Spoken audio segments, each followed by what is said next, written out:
Okay, welcome back, everybody. As I'm recording this, I'm just sort of keeping an eye on the clock. So one of two things is going to happen in this lecture. One of three things.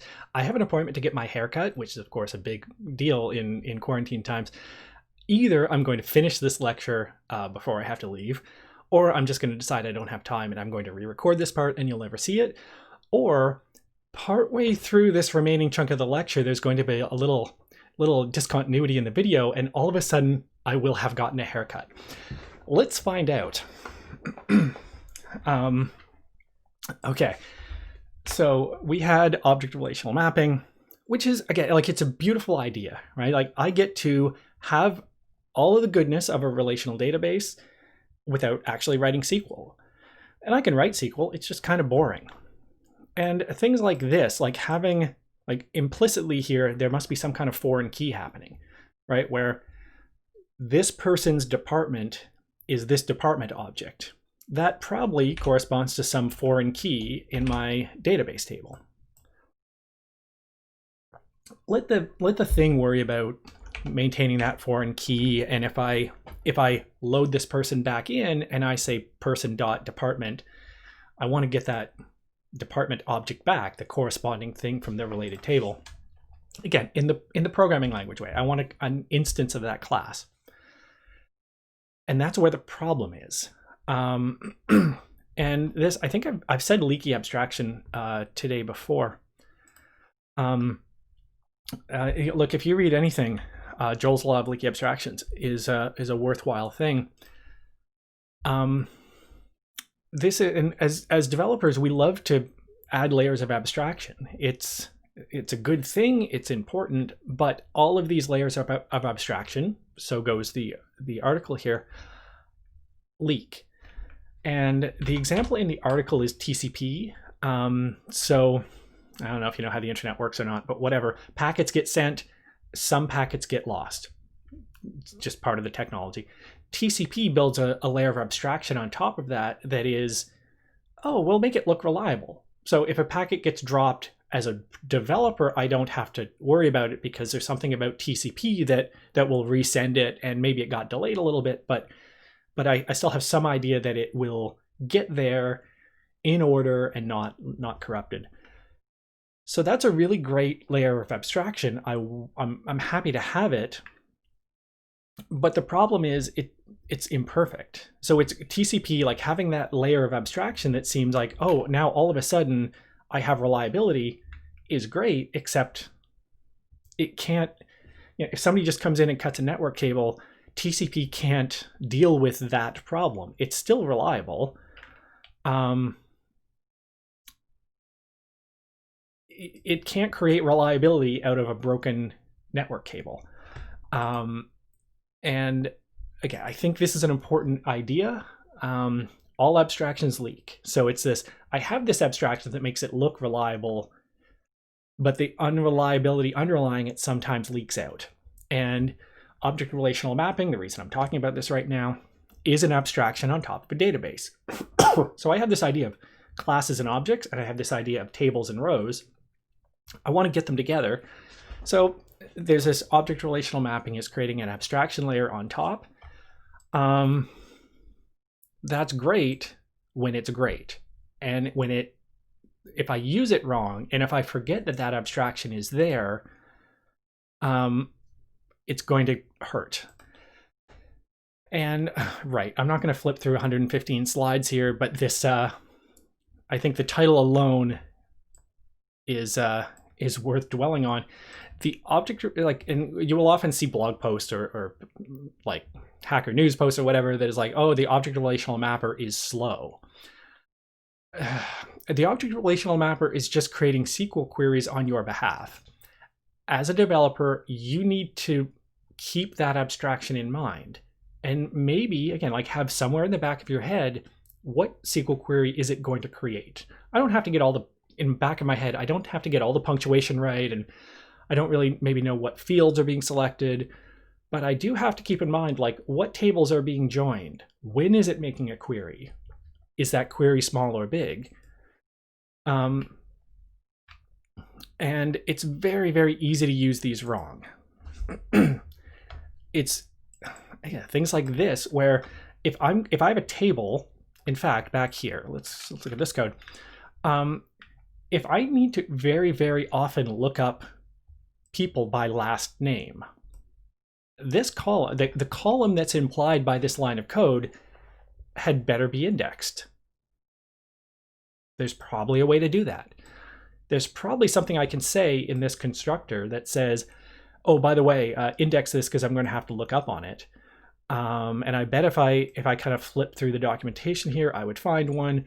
Or there's a way to say there's a unique primary key between first name and last name so that I can't duplicate or whatever. Like all those things that can happen in a database, I bet I can do them in this tool somehow.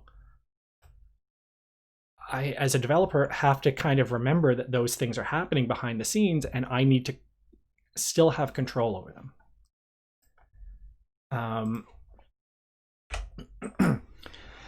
And like I said before, the biggest thing that I see people do when actually developing and using ORMs is it's very easy in a programming language. So I'm assuming this is like an HTML template.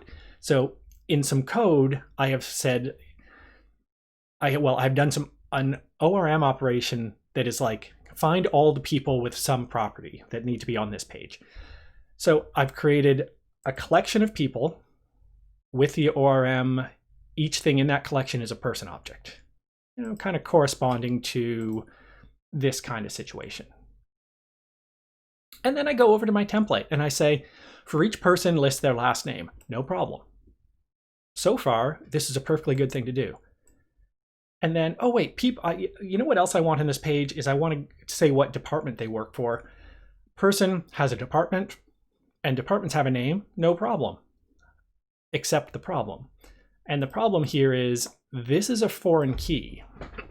So what just happened here is I got, select all the people, but then every time I iterate around this loop in my template, the ORM says, oh, well, they've asked about person.department. Do I know what the department is? No. So now I have to go over to the department table, select the department where ID equals whatever, and construct that person.department object. Then I know the name, then I can produce this string. So I have one query to generate the collection of people, and each time I go around the loop, I have one more query to generate the department object. That's now very expensive, and it doesn't look it. And this is a problem. I totally understand why developers get this wrong. It doesn't look like these two things look kind of equally expensive. This one's free because if I have the person object, I presumably have that string loaded. This one implies a query because I have to follow that foreign key. And I've written this as if it's Ruby on Rails. And the Ruby on Rails way to say this would be like, get the collection of people. But I can add this. I can say, get the collection of people. By the way, dear Ruby on Rails object relational mapper, when you're doing it, join the department table in. And this is the difference between 20 slides ago, doing the select with the join operation outside the for loop. So do the join, build the collection of people, and pre-fill their related department object while you're at it. In the database, that's going to correspond to a join operation. And depending on which one of these two things I do, this code is either really fast or really slow. And I get it because it works either way. And when you're developing and you have maybe 10 records in your database, you're never going to notice. And then a year from now, when all of a sudden there's 200 people in the company or the database or whatever, all of a sudden this page is going to be noticeably slow to load. And then when there's 1,000 people in the table, users are going to start complaining that my browser timed out when I tried to load that page or something. And it's very easy to do this, and it's very easy to add one more thing. That people have a department, and they also have a manager who is a self key in that same table or whatever. And it's very easy to sort of update a template and not update the code that sits behind the template that generates the data structure. So yeah, I get that.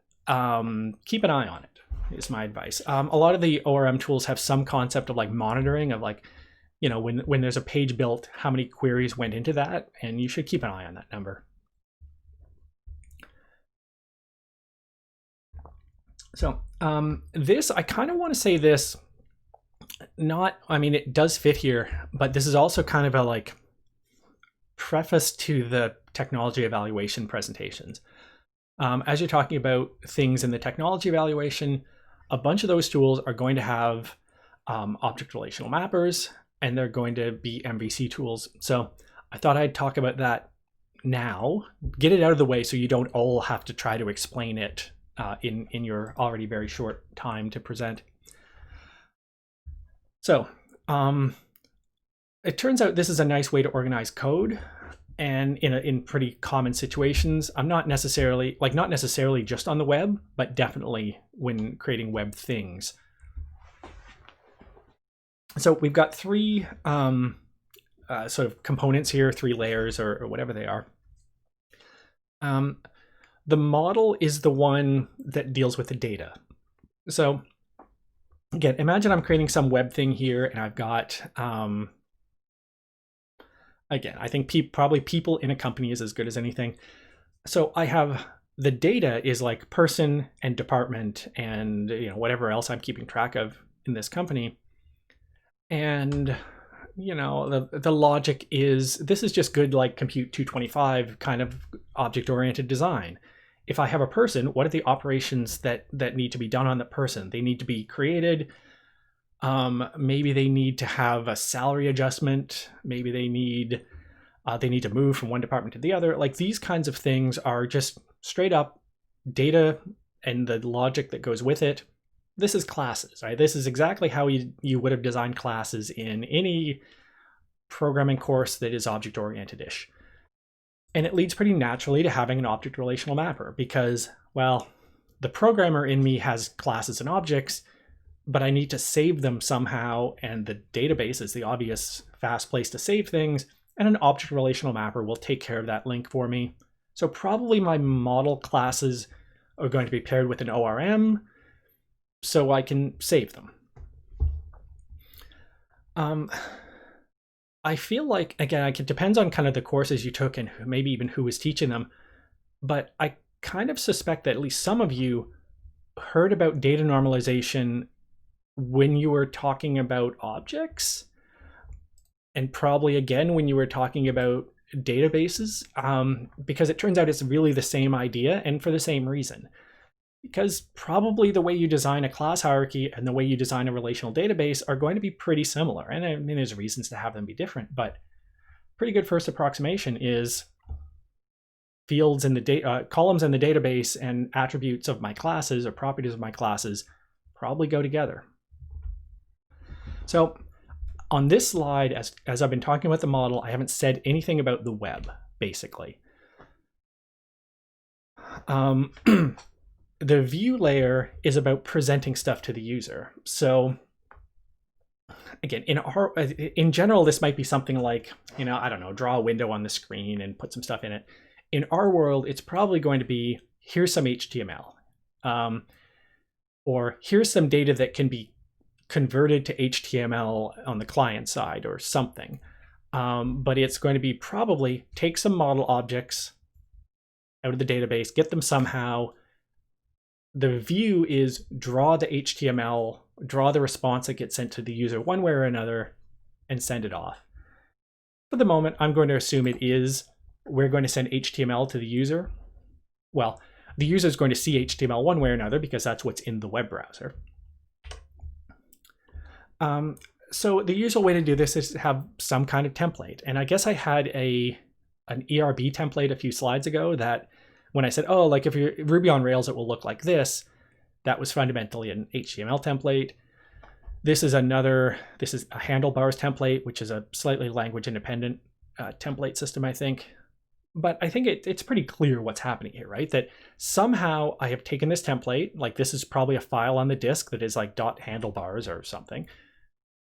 I take this template and some kind of data, I say title is this and directions is this. Here, take this template and this data, put them together and actually create HTML.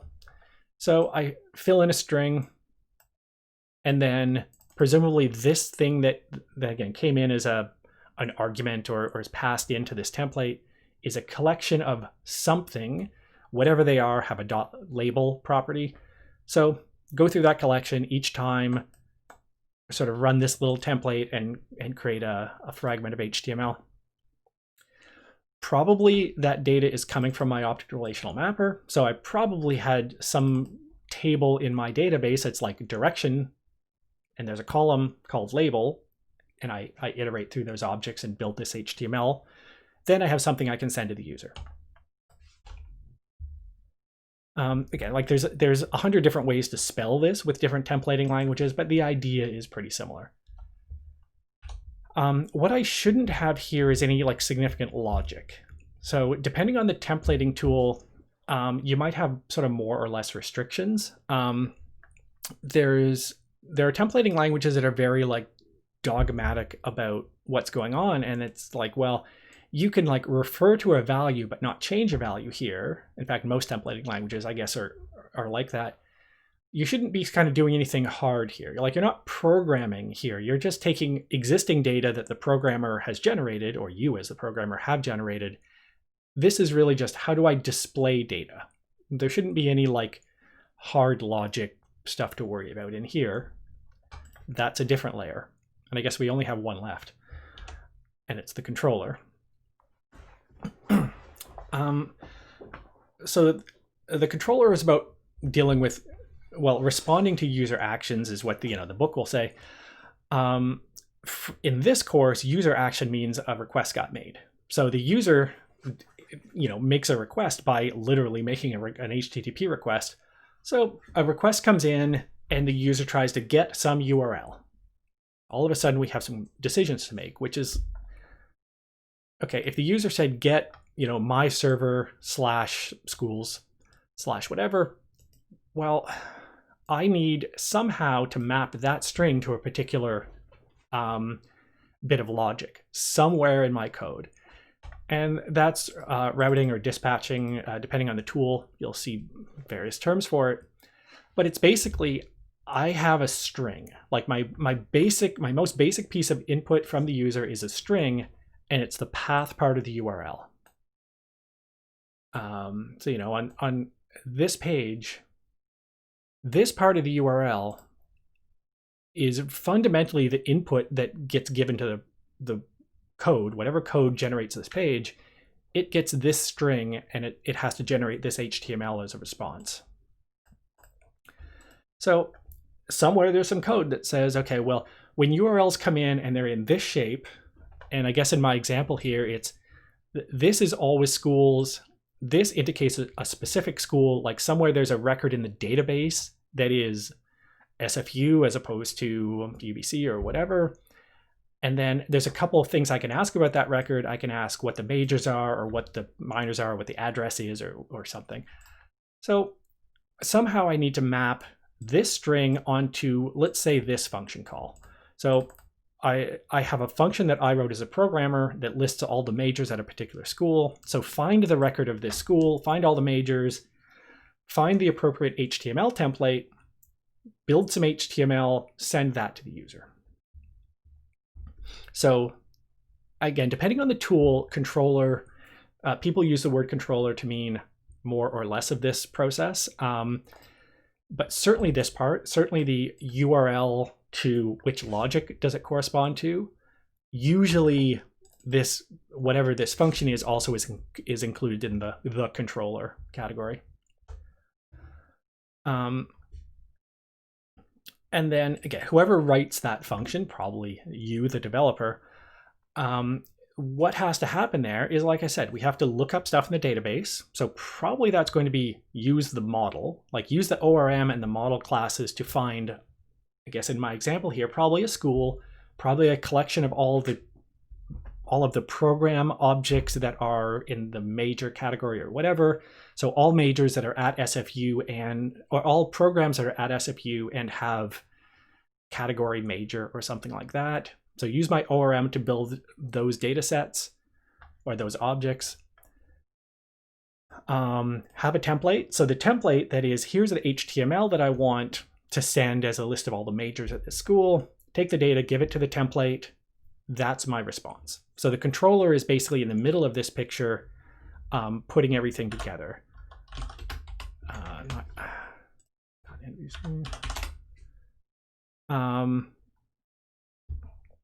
And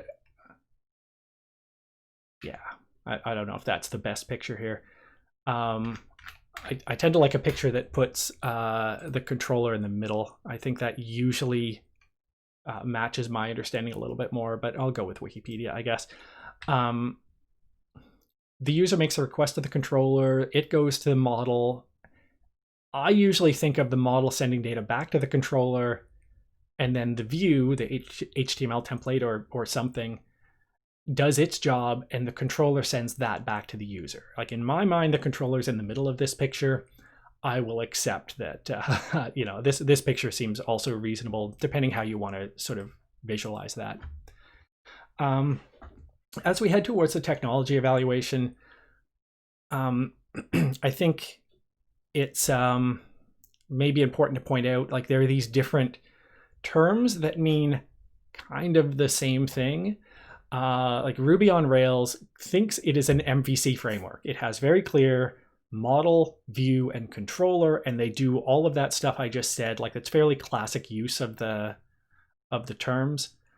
Django thinks of itself as a model view template architecture, which is basically the thing that Django calls a view, everyone else would have called a controller. They've just kind of drawn that line a little bit differently and said, well, the logic that deals with the request to response, that's a view function or class. And then it might render a template, that's a separate thing. And there's routing, the sort of URL string to which view function that doesn't kind of make the list. It's there, it's just not part of the acronym. MVP, model view presenter. Geez, I don't remember who that is. And then when you move to the client side, a lot of these things apply as well. So the frameworks that sit client side, the data in that case is usually coming from the server in the form of like a JSON response. So JavaScript in the browser goes back to their server and says, I need this data, and it gets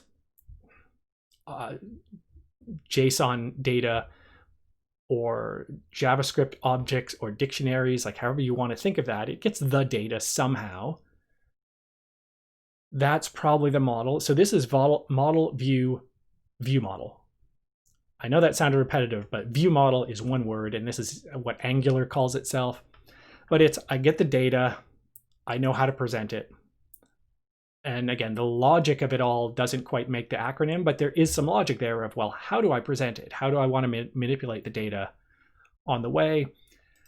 These are not radically different concepts. I think the different frameworks would like to present themselves as if they're radically different. And of course, and you know, the various designers of these tools have made decisions about how to organize things that are very important, both to them and to developers that use these tools. The concepts are not that different. The technology is different. The way you use them is different, but fundamentally it's, I've got data, I've got to display things to the user, and I've got to have some logic that stitches all that together. Call it what you want.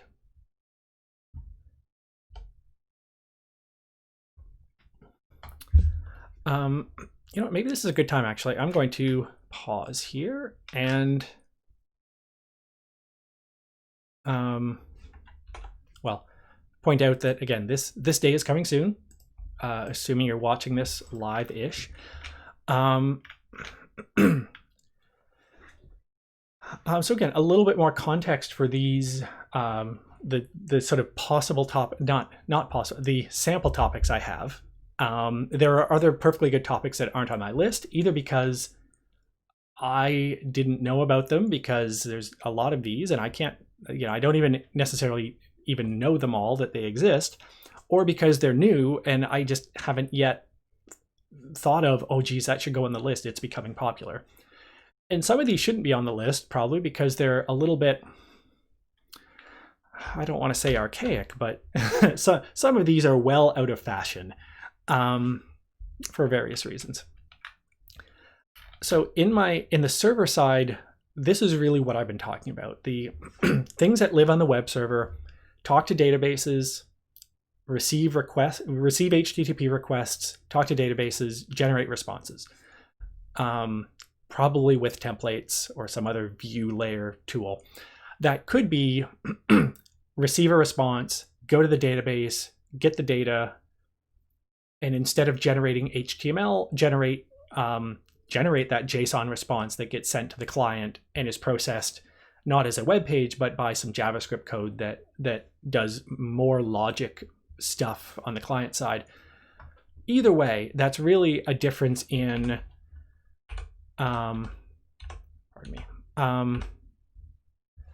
that's really just a difference in the view. So whether a backend server is generating HTML pages or generating JSON machine readable responses is really just a question of how it's presenting that data. There is still a model. Maybe it's more or less obvious to the programmer that there's a model class, but the data is being manipulated somehow. Requests are coming in and responses are being generated somehow. Data is being presented to the world. Again, if it's straight into the web browser, it's maybe being presented as HTML. If it's into some JavaScript code in the web browser, maybe it's a more machine readable format, JSON or XML or something. But this is still happening. And these tools are variously better or worse at either one of those. Let's see, something like Ruby on Rails is pretty comfortable generating an API and generating JSON responses and handling sort of more from JavaScript code requests as opposed to just straight web browser user typed URL requests.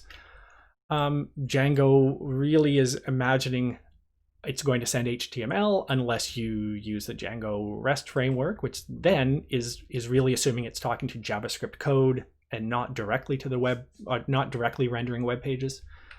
So these tools are sitting at that layer.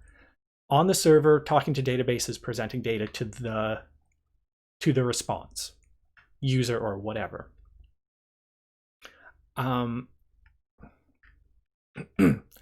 This other end of things, the client side, which, like I said, I'm not talking about as much as it deserves just because of the finite nature of the semester. And I think, I know the back end is unavoidable. A lot of front end developers, like if you go through a tutorial of pick one of these that's on the screen right now, React and Vue seem to be quite big sinners in this respect.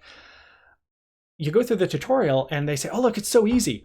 All you do is contact the server and get the data, and then you do these things and you can display it. And this entire tutorial happens without ever acknowledging that the server had to do some work, that all of this stuff still had to happen. You still had to have a database, make a database query, organize the data, send the response. And it's very easy, like with this extra layer of abstraction, to always ignore the layers below you. And again, I don't want to pick on these frameworks. It's totally natural to do this. These tools, you go through the tutorial and they say, oh, a database query happens. Whatever. Without acknowledging that there is this layer of abstraction on top of the database server. And you maybe have to keep track of that abstraction a little bit and maybe sometimes keep an eye on what queries are happening. In these tools, there is still a server, there is still a database.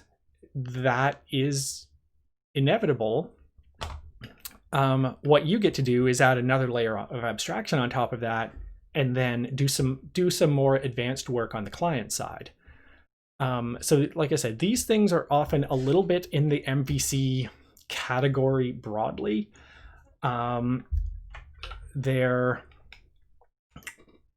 It's so hard to say anything too general here because these are quite different tools, but I will nevertheless start a sentence with, in general, these things are doing that job of getting data from the server as some kind of machine readable thing, creating a data structure on their side, which looks a whole lot like a model, right? So if you're in some automated way creating that data structure, that is a lot like an ORM. It's just that the data is coming from the server, not from directly from a database. You don't see the database, you just see the response from the server.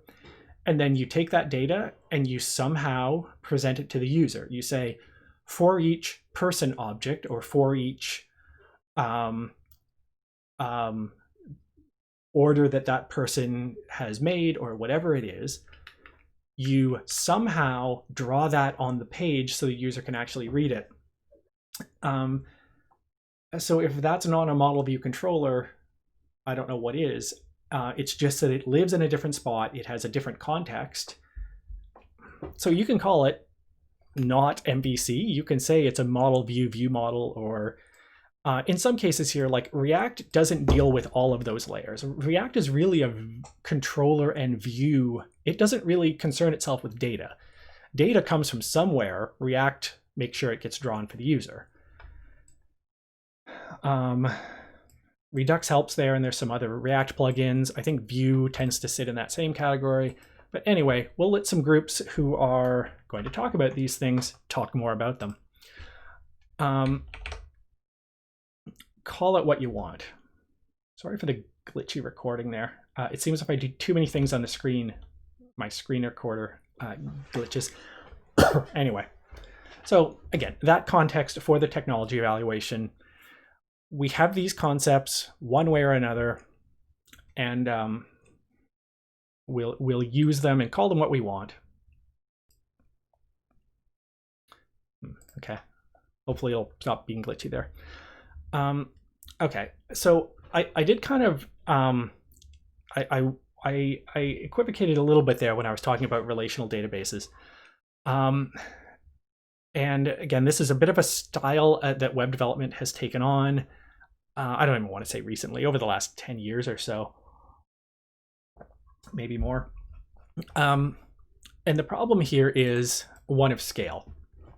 So if you're creating a web system, kind of what I've been saying here is you have a database, a server, maybe a couple servers, but they're all kind of living close by and they make queries to the database.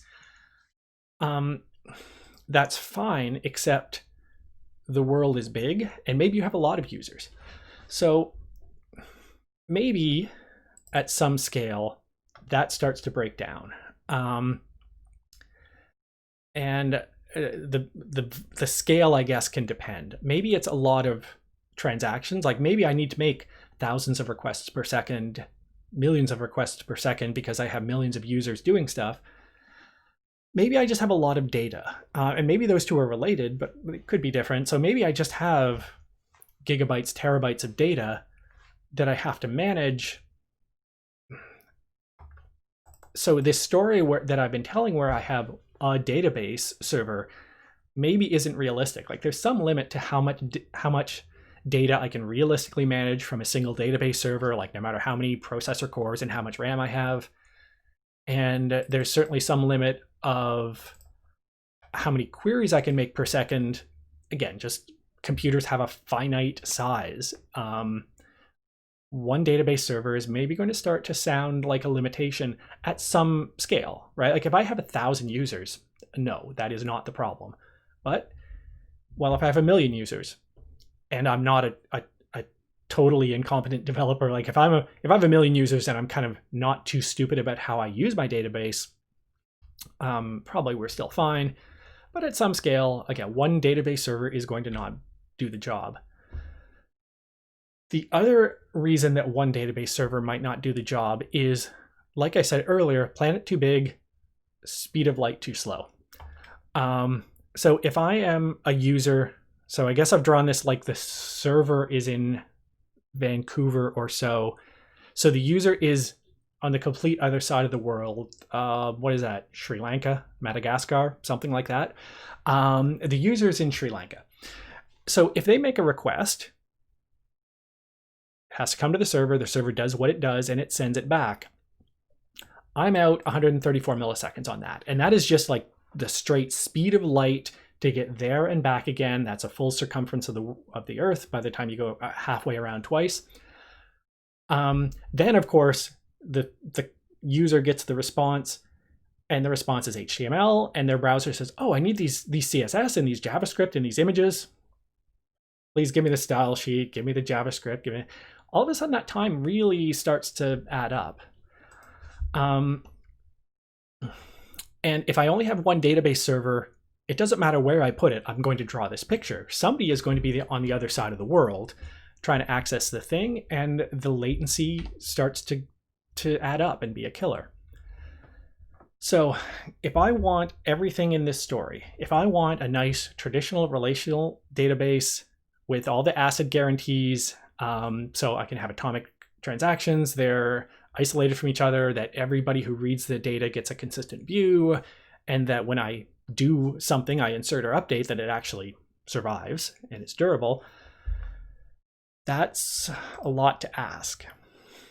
If I have some cluster of database servers and I'm trying to do all the relational SQL ACID guarantees stuff that we like from the databases course, how am I going to do that, right? Like if I have to do consistency and I have two database servers that are kind of somehow sharing the work, and I keep copies of data in different spots so it's physically closer to users, well, if user one over here does an update operation, I have to make sure user two over here doesn't in some inconsistent way update that same record. So somehow I have to like lock that record across the planet and keep myself from having some weird consistency problem, at least before I sort of do the final commit on that transaction. And even worse, how do I do that if like one data center is here and one data center is here and they're both working just fine, except the backhoe cut the fiber optic cable outside of one? How do I deal with that? And the answer is that's maybe not going to happen. At some volume, joining tables is hard. Again, even if I imagine like I have many database servers somehow sharing the load and without worrying about the details, you know, I have 10 database servers. If they're all in the same data center, I'm not worrying about the timing. I'm not worrying about the network partition where I can't contact in between them. Even in that case, if I have 10 database servers and they each have a tenth of the data and I say join, how do I do that? Like I have all these database servers and this one has a record that has to be joined over here and here. And I have this like, everybody has to talk to everybody operation implied by doing a join. That's going to be tough. Maybe if I have genuinely huge data sets, joining just not realistic. Maybe I have to give up some of those things. And I don't want to. Like I like these ACID guarantees. I like knowing that I have this consistency, durable, isolated kind of thing happening. I like joining tables. I like keeping my data normalized. It's a nicer way to keep the data. It ensures I don't have those like internal consistency problems of I've updated a record here but not there. I really don't want to give these up. Maybe I have to at some level. So I'd like to avoid this as long as possible, but this is where the NoSQL world comes from. If the word hasn't crossed your eyes before, NoSQL basically means non-relational database, new edition. So I don't know what was in your database textbook. There might have been a section on non-relational databases at the back, and it might have started with, in the 1970s, there were some of these weird old databases, and then we discovered relational databases, and we let that die. And that did happen. And then somewhere in the like 2005 range, where these global systems started to come up that had data at bigger scales and could realistically be managed on a single server, all of a sudden the world started to look and say, well, okay, maybe these non-relational things are necessary because of technical reasons. So NoSQL database is basically non-relational database within the last 10 or 15 years. That's fundamentally what the term means. They're all very different. And there's this huge, like, if I say relational database, we all kind of know what that means. It means tables and joins and SQL queries and ACID guarantees. Like that is pretty well understood. This is basically everything else. Everything that doesn't have all of those properties gets dumped into the NoSQL category. Again, I will say in general, with that footnote, in general, the the NoSQL databases have some kind of simpler way to deal with data. Probably no foreign keys or joins. Because again, like at some scale, if I have terabytes of data or I have data distributed around the world, joining is going to probably be too expensive. And if I don't have joins, well, yeah, if I want to find all of the orders that were made by users who are in British Columbia, well, maybe I have to keep my table of orders denormalized so that when I find the order, I know what location that person was in, and I know their phone number, and I know whatever else I have to display on that page. Even though that's denormalized, it may be the only way, if I don't have joins, to kind of get the data I need all in one spot so I can draw the web page for the user. Maybe I have to give up some of the consistency guarantees because, again, they're not realistic. Maybe not all of them, right? Like maybe I can keep durability, but I have to give up some of the consistency or something. So I'm not just going to throw all of this away. Like I like those rules. I want to keep as many as possible, but I'm maybe willing to dial back a little bit. That's what lets me get both distributed, either in the sense of I have 10 servers sitting beside each other in the same data center, each doing 1/10 of the work, or I have servers in North America and I have some in Europe and I have some in Asia, and they all have copies of the data and they're redundant, and I can make a query at whichever one is closest, and I don't have the speed of light and the network delay in between. And I guess probably I'm going to have to give up SQL queries because, I mean, SQL is very tightly linked to this relational database style, right? Like you expect to be able to do a join operation. That's just part of the syntax. So maybe we have to either completely throw away SQL or at least restrict it pretty heavily. So like I said, there's a bunch of tools in this category with various design choices. So some of them kind of do all of these things. Some of them are like, okay, well, we'll do this, but we'll keep that. If I was choosing, because they're all different, there's not a clear choice if you're going to choose a NoSQL data store. But in my mind, there's a clear choice, and it's Cassandra. It's, again, well designed, well understood. The developers seem pretty serious about keeping my data safe. So CQL is Cassandra query language, and that certainly looks a lot like SQL, structured query language. And in fact, it is, right? Like this is exactly, these two queries, I guess, a select and an insert query. I think, unless I've very much forgotten my SQL syntax, this is both. So these are legal SQL queries, they're legal CQL queries. But what Cassandra query language doesn't have is the word join. There's just no concept of joining two tables together in Cassandra. I might have just lied. I feel like a recent version of Cassandra added a very limited group by. You still can't join until recently. Recently is like a year and a half ago, as I say this. You couldn't add a group by in a select in Cassandra. Now you can, but just not in general. You can only group by, I think you can only group by the partition, something within the partition key. Like you can't just group by anything. You have to group by something that's kind of indexed nicely. And there's no transactions. So if I do a bunch of queries, there is some concept of a batch query, but they're not atomic in the way I expect a transaction to be. So what I get in exchange, so I've given something up, but what I get in exchange is I can replicate. So when I create let's just say database, when I create a data storage container, I can say, you know what? Again, maybe I have 10 database servers in my cluster here. Keep 3 copies of everything.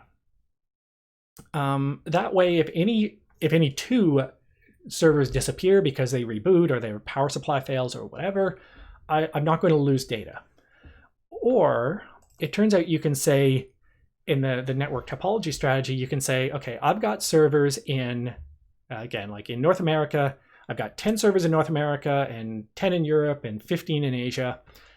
Keep 2 copies here and 2 copies here and 3 copies here of each record. And that way, not only do I have the record in each geographic location, if I want to query it, I can do it fast, but I have redundancy in each location. And you can say all of these things and kind of make up your rules about data storage.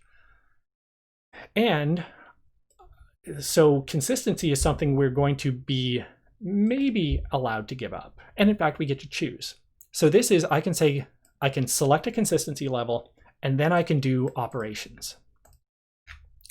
And now I get all these choices. So these things I never had a choice before, or in a SQL database, I never had a choice. Well, because I didn't have multiple servers. Now I have multiple servers sharing, and I can say, like, I'm going to insert a record, but I'm going to set consistency 1, which means as long as one, am I in the right section here? Yeah. If I'm writing data, either updating or inserting, as long as one of my many database servers receives that record, good enough. It could be that one database server receives that record and immediately its power supply fails and it gets lost. And what I've said here, I'm basically able to say, I'll take that chance. Or I can say consistency quorum, which is like half plus 1 have to receive this record and have it written before I'm willing to say I'm finished, before that is allowed to, that insert succeeded. That means that, well, if it's half plus 1, I'm pretty sure that it's there. Like, again, if there's some question about what the true value is, well, half the servers have the new record, and the rule is if there's any inconsistency, the newer insert wins. The more recently inserted data wins. So that one, that's pretty much like consistency as I understood it from the SQL world. Or I can say even more. I can say, do not come back to me until every database server has received this data. Then my insert is complete. But I get to choose, and I even get to choose per query, and that's kind of cool. The same thing in the other direction for reading. I can say, read this record, make sure everybody has the same understanding of what this record is, or down to 1. Just ask one server what they think the current address is for this user, and you know what? If somebody changes their address in Europe and like within the next 2 milliseconds reads their address in Asia and we don't have consistency, whatever, I'll deal with it, no problem. And I can choose, which is really cool. I never had that choice before. And I get distributed, replicated data in exchange, and that's great. And because I can distribute, I can go big. I can say, look, I'm going to have 100. Like 100 is a reasonable number of Cassandra servers. It's happy to deal. And then I can presumably deal with like something along the lines of 100 times as much data, or maybe 50 times because I'm replicating, I have replication factor 2 or something. That's a lot to get, but also a lot to give up. And now I have a bunch of choices. Again, there's a bunch of non-relational modern databases. They're not all doing the same job. It's not clear which one is the right one for each purpose. And I lose some asset guarantees. And of course, it matters what I'm doing, right? So I'm sure, right? In a databases course, there was something like, oh, here's why we need transactions. We need transactions because if you're a bank and you're trying to transfer between one account and the other, you need to remove the money from this account and insert the money in that account, and you need that to either happen or not half of it happen and the other half doesn't. And yeah, if you're a bank, that totally matters. That's totally an important thing. But I'm not a bank. If you're Reddit and what you're talking about here is up and down votes on a comment, okay, if I'm on Reddit and I click upvote on a comment, and in that millisecond, some server fails or some backhoe cuts a fiber optic cable and my upvote gets lost, you know what? I bet Reddit is willing to accept that risk. And frankly, as a user, I'm willing to accept that risk. Maybe I'm not, if I'm posting a comment, maybe that should be a little more reliable than an upvote, but you can see how this is going to change. Apparently, by the way, this is like citation needed, but somebody told me one time, some reliable source told me one time, bank transactions are happy to deal with network partitions. So this is like, if I'm at a bank machine and I type my PIN number and the network gets lost to that bank machine, and then I withdraw $100, maybe I only had $99 in my account. The way that the bank machine deals with that is it gives me $100.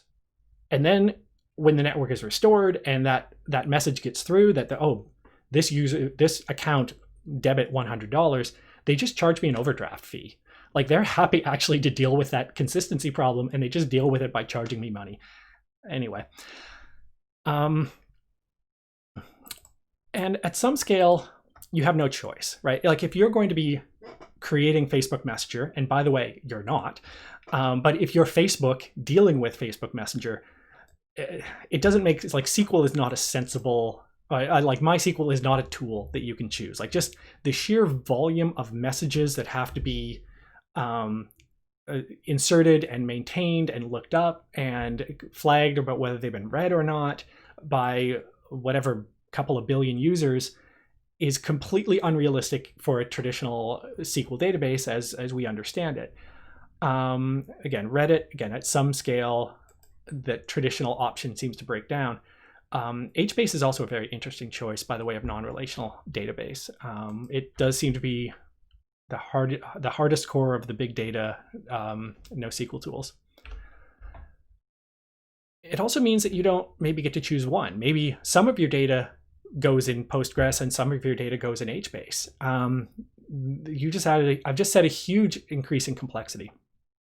By the way, I like not Mongo. Like, Mongo is the default choice for many people because it's in some tutorial. It's just not good at storing data reliably. It's gotten better over the years, but I don't want a database that gets better at not destroying my data set. I want a database that actually is designed to reliably store my data. MongoDB wasn't. Don't use it. Bad choice. Switching is hard, right? So if I start with Postgres and my site gets more popular, and at some point I realize, oh, the messages should not be in Postgres anymore. The volume is too high, but I'm willing to give up some of the ACID guarantees. I'm going to move my messaging system to Cassandra. That's a pretty big refactor on my code. But hopefully I don't have to. So my counter argument here is, you're not Facebook, you're not Google, you're not Pinterest, you're none of these things. If you're creating something, you probably have 0 users. You can't guess. So if you're going to use these non-relational tools, you're probably going to have to denormalize your data. Denormalizing data is a very delicate operation and only makes sense if you know how you're going to query your data, right? So that story I said about, oh, well, you're going to look up all of the orders that came from users in British Columbia. So therefore you had to denormalize your table so that order and user and address were all in the same table, denormalized. That means that I have to, when I design my data layout, know what queries I'm going to make. That is not realistic when you're starting. Like, for example, Twitter was just a Ruby on Rails relational database, MySQL, until like shockingly late. And obviously there were some architecture changes between whatever the first tweet was and 2012, but they started just straight up relational, and they didn't know what was going to happen. Like, for example, hashtags, like just being able to say like hashtag quarantine goals or whatever, and be able to look up other people that use that hashtag was completely emergent behavior. Twitter did not invent the hashtag. Somebody just started putting the number sign and a word as kind of a marker of topic. Then Twitter at some point realized, oh, people want to search by these, and had to add the ability to search by that substring. they could not have designed a system that responded to that because it wasn't part of the plan. Use a relational database. With 1,000 users, you don't need anything else. With 1 million users, you probably don't need anything else. And if nothing else, because something like Amazon Aurora, again, it presents MySQL. Like, it looks to the developer as if it's a MySQL database. They promise a great deal of scalability, and I bet they can. You're going to pay for it, but hey, you got 1 million users. You can probably afford the AWS bill, we hope. Things in the NewSQL category, which is an awkward term, but whatever. These are basically relational databases that came along after the NoSQL revolution, where the database people said, oh, did you want that?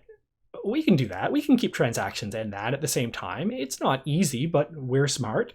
And there are this new wave of relational database tools that are shocking in how well they do these things. Cockroach, again, being not a beautiful name for a tool, but Cockroach presents, I think it's just straight up SQL queries, but can be distributed.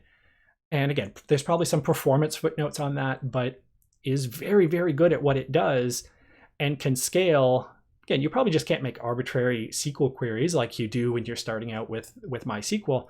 There's probably a lot of details of like, okay, look, if you're going to do this kind of query, it's going to cost this much. So our company's rule is you don't make that query. You can do that. So my advice, and genuine advice, and genuinely the way I would do this, is use a damn relational database. There's a reason that relational databases and SQL have been around since the 1970s.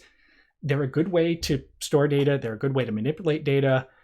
They're very flexible. Use them. Keep your data normalized. That was a good lesson in 354 or 276 or whatever. Use an object relational mapper. It's easier. Don't use it stupidly. You know how the ORM works, know how yours works, use it cleverly.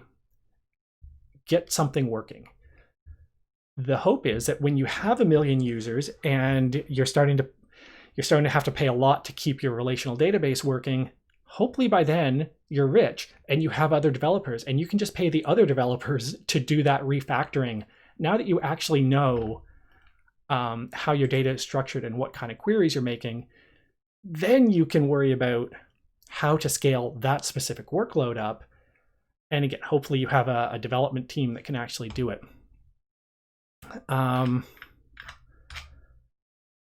That's not the one. This is the one I want.